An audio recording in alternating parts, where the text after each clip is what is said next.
Здравейте, приятели! Аз съм Ите Снейко. Добре дошли в новото риболовно ревю.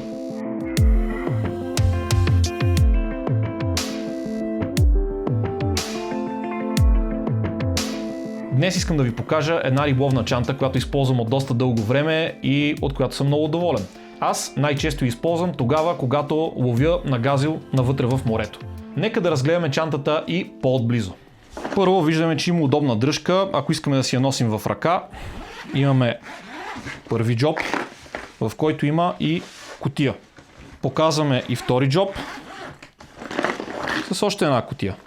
В кутиите си има регулируеми разделения. Това не са всичките, аз просто съм махнал някои от тях, понеже не ми трябват, но общо взето можете да си правите отделенията такива, каквито на вас са ви удобни, да си слагате различни воблери, игли, по-дълги примамки, ако е нужно, а за морето са си нужни, джигчета и така нататък.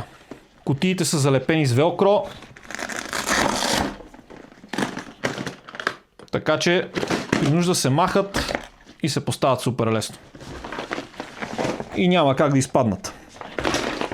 Тук имаме още един джоб, в който можем да си поставим някакви други аксесуари, било то карабинки или нещо друго. Продължаваме натам.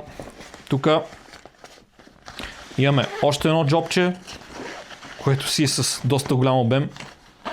Тук имаме място за закачане на клещи или нещо друго. Още един джоб с немалък обем. И имаме регулируеми през рамки. Чантата е супер.